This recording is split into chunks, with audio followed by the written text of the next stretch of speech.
not much media coverage on this. Fox has had a couple of short mentions, but that's about it.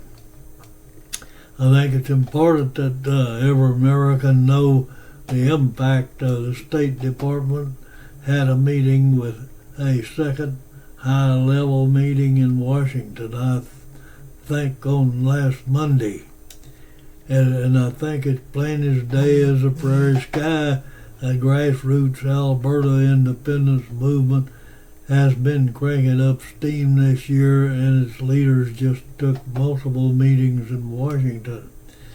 And that, by their own account, got receptive response from the senior Trump administration officials.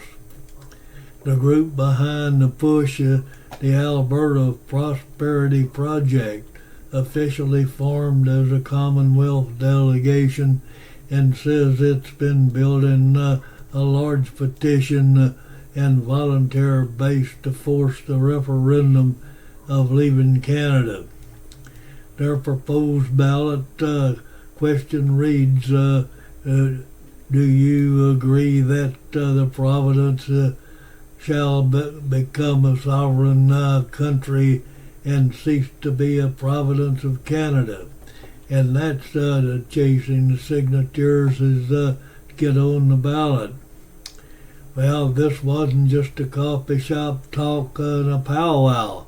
The APP leaders say that the talks in Washington reached the cabinet level, and the people who produced the encouragement that the United States would be prepared to recognize Alberta as after a successful referendum.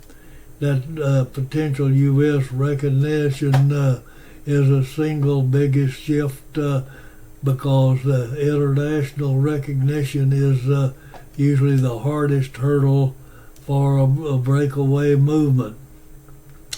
Legally, Alberta faces a long constitutional road.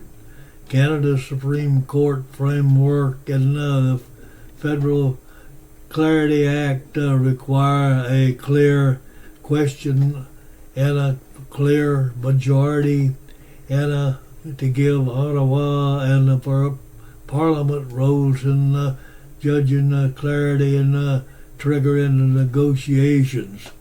And those rules make succession messy and contested.